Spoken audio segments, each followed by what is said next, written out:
예, 역사적 분석은 그렇고요. 네. 현상적인 문제에 있어서는 아까 진중권 교수께서 말씀하신 내용이 아무래도 요즘 많이 좀 화두가 되는 것 같아서 일단은 알릴레오를 지금 운영하고 계신 유 이사장께 드리겠습니다. 저는 제 유튜브 방송의 시청자들이 뭘 하는지 잘 모르고요. 예. 제가 알려드릴게요. 알릴레오. 예, 그분들이 뭘 하는지는 잘 모르는데 예. 다만 이제 왜 이 기레기라는 단어가 탄생했고 이렇게 널리 쓰이느냐에 대해서 뭐 여러 가지 각도에서 살펴볼 수는 있는데 제가 보기에는 제일 중요한 원인은 보도의 품질이 너무 낮아서 그렇다는 거죠. 예. 보도의 품질이. 그러니까 어떤 품질 낮은 보도가 나왔을 때, 그러니까 우리가 품질이 높은 보도라고 하는 거는 우선 이제 정확한 사실을 보도를 해야 되고, 그다음에 그 여러 사실들 사이에 적절한 관계를 맺어서 맥락을 전달을 해야 되고, 그다음에 그 맥락을 통해서 어떤 해석을 실어보내는 이런 것이 언론 보도인데, 사실이 정확지 않고, 그다음에 중요한 사실, 의미 있는 사실을 선택하는 기준이 이해가 안 되고, 그리고 그런 논리적 추론을 거쳐서 그것을 토대로 해서 어떤 메시지를 전달하고 있는데 그것이 논리적으로 납득이 안 될 때, 그럴 때 여러 가지 방식으로 이용자들은 자기 의사를 표현을 하죠. 근데 피드백이 전혀 없단 말이죠. 지속적으로 그 의견을 보내도 여러 가지 방식으로 전혀 이 돌아오는 대답이 없고 계속 그 사용자가 이제 독자 내지 수용자들이 느끼는 그 문제가 반복될 때, 그럴 때 이제 미디어 소비자들은 이것이 단순한 실수가 아니고 고의다 이렇게 의심을 하게 되는 것이고, 이제 그 불신, 저들은 소통하지 않는다는 불신. 예. 뭐 품질 낮은 기사 한두 번 나올 수는 있죠, 잘못해가지고. 그러나 완전 오보로 밝혀지거나 왜곡 보도로 밝혀진 경우에조차 사과하는 적도 없고 제대로 정정하는 적도 없고, 일방적으로 우리에게 자기들이 말하고 싶은 것을 쏘아보내고 있다. 이것 때문에 경계심을 가지게 되고 심지어는 적대감을 가지게 된 거죠. 이제 이 점을 좀 이제 언론에 종사하시는 분들이 좀 헤아려 봤으면 좋겠다. 이제 그렇게만 좀 말씀을 드려요. 예. 그거거든요. 그러니까 조금 전에 말씀하신 것은 이제 지난 정권까지 좀 타당했던 얘기인 것 같고, 그다음에 권위주의가 무너지는 건 저도 찬성하고요. 그 앞장섰던 사람이 저고요. 근데 문제는 뭐냐면 권위주의와 더불어서 권위까지 무너졌다라는 게 굉장히 중요한 부분이에요. 그러니까 전문가의 말을 믿지를 않아요. 그러니까 옳든 그르든 아예 믿지를 않는 경향이 너무 심해졌는데, 좀 전에 그렇게 말씀하셨잖아요. 품질 낮은 기사에 대해서 기레기라 그러는데 요즘 나타나는 현상은 반대입니다. 그러니까 품질 높은 기사를 쓰는 사람들을 기레기라고 부르고요. 그 사람들이 믿고 의지하는 기사들은 보면은 말도 안 되는 허접 쓰레기들이거든요. 예를 들어가지고 얼마 전에 그 서초동 집회를 하는데 제가 정말 충격을 먹었던 건 뭐냐면은 이 JTBC 기자가 보도를 하는데, JTBC가 어떤 곳입니까? 탄핵의 굉장히 중요한 키였던 노트북을 갖다 보도했던 그런 언론사인데, 옆에서 기자가 보도하고 있는데 옆에서 물러가라, 뭐 JTBC 뭐 난리가 났더라고요. 아예 보도를 못하게 막는 그 군중들을 보면서 제가 충격을 받았거든요. 어떻게 이런 일이 벌어질 수가 있는가. 저는 유시민 이사장님의 책임이 상당히 크다고 봐요. 예를 들어가지고 알릴레오 있잖아요. 굉장히 왜곡 보도를 많이 합니다. 제가 몇 개 갖고 나왔거든요. 보다 못해서. 왜냐하면 저랑 관계된 일이기 때문에. 제가 지금 아직도 이해가 안 되는 게, 내가 왜 학교를 그만둬야 됐는지 이게 이해가 안 되고요. 이 상황이 도대체 어떻게 된 건지 이걸 지금 내가 반출하고 있습니다. 한번 봅시다. 이번에 그 정경심 사건이죠. 김경록 씨 녹취록 공개하신 적 있죠. 근데 나중에 보니까 김경록 씨가 내가 생각해도 증거인멸이 맞다라고 발언한 부분이 있는데 그건 빼셨더라고요. 아까 그 기준에 따르면 이게 좋은 기사입니까? 낮은 기사입니까? 품질이. 낮은 기사죠. 그런데 지금 유 이사장님은 엄청나게 기레기 소리 안 듣잖아요. 그렇죠? 자, 그 다음에 또 뭐라고 얘기했었어요? 증거인멸이 아니라 증거 보전이다. 농담하시는 줄 알았어요. 근데 이런 개그 하지 마십시오. 요즘 젊은 애들 안 좋아합니다. 웃지도 않고요. 아재 개그거든요. 그럼 예컨대 김경록 씨가 지금 보존한 거 있잖아요. 그 누구예요? 정경심 씨한테 갖다 준 노트북. 그거 언제까지 보존하실 겁니까? 이제 낼 때도 되지 않았어요? 그리고 제가 이제 문제 삼는 건 이런 발상법 바탕에 깔려 있는 사고 방식이 음모론적이라는 거거든요. 예를 들어 가지고 아니 검찰이 그걸 갖다 압수해서 증거를 왜곡할 수 있다라는 이런 상상이 어떻게 가능한지, 그다음에 어떻게 이게 말도 안 되는 것들을 대중들한테 믿게 할 수 있는지가 저는 궁금하거든요. 예를 들어 가지고요. 검찰에서 뜯어볼 때 변호인이 입회해서 보게 돼 있습니다. 그걸 안 하게 된 그 증거를 못 써요. 그 서슬퍼런 국정원에서 왕재선 사건인가 그때 입회 없이 그냥 뜯어만 본 거예요. 조작도 한 것도 아니고. 그것 때문에 법정에서 증거 능력이 상실됐습니다. 모든 전문가들이 말도 안 된다라고 얘기하는 그 가능성을, 말도 안 되는 그 상상을 대중들한테 얘기를 하는 거죠.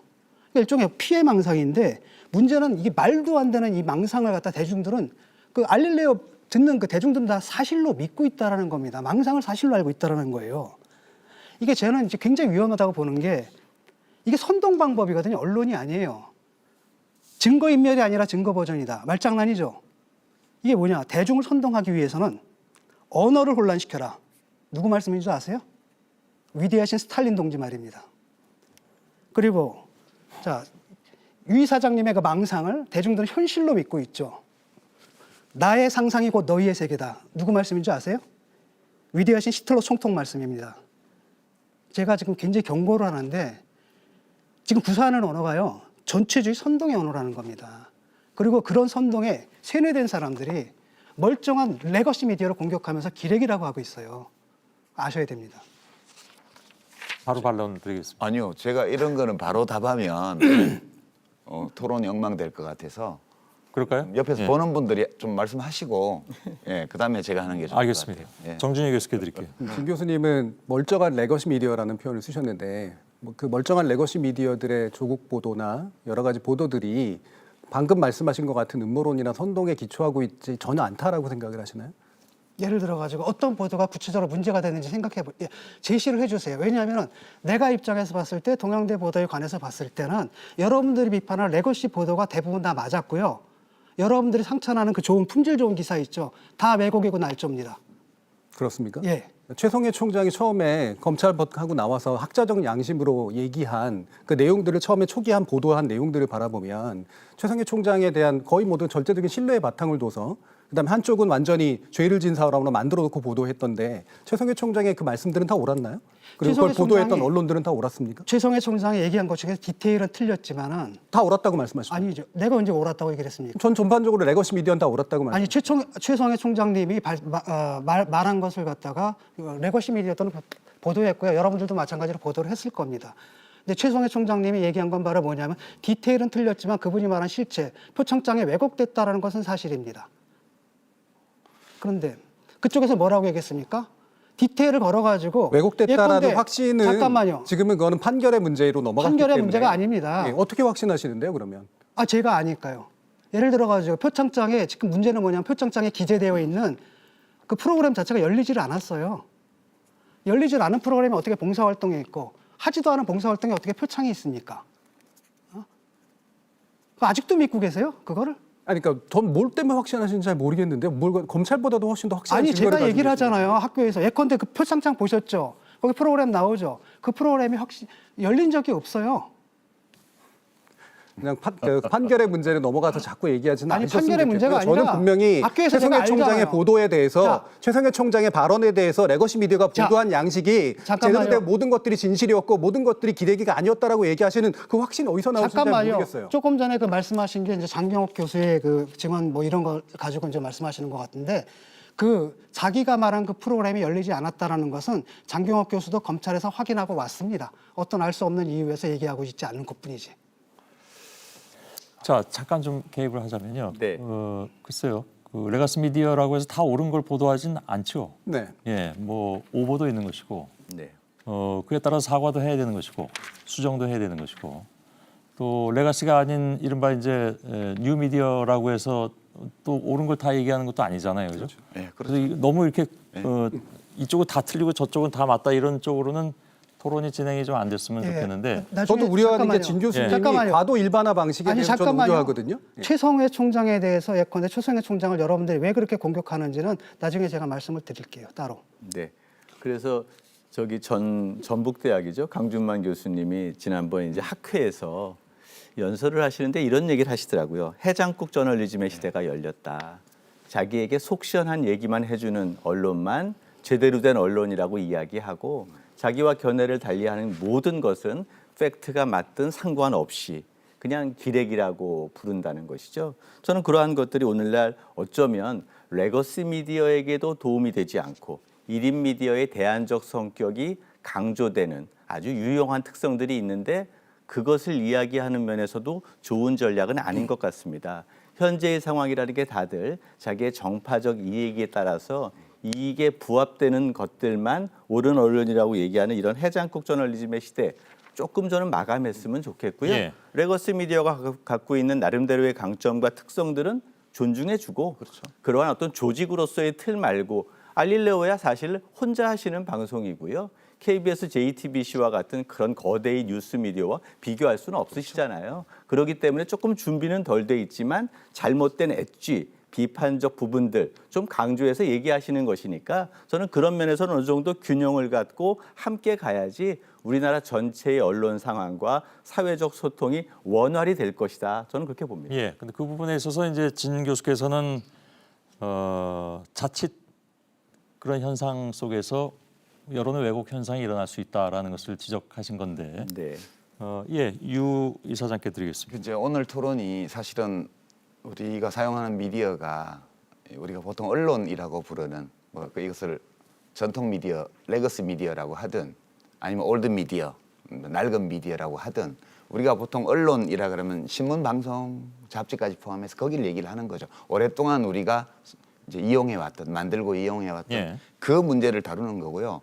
지금 뉴 미디어 쪽에서 벌어지고 있는 여러 일들, 좋은 일들, 좋지 않은 일들, 이걸 가지고 한국 언론을 진단할 수는 없어요. 그러니까 뉴 미디어 쪽에 일어나고 있는 여러 일들과는 무관하게 지금 이 전통 미디어들이 직면하고 있는 문제들을 좀 보자는 게 이제 오늘 토론의 취지라고 저는 이해를 하고요. 예. 그런 맥락에서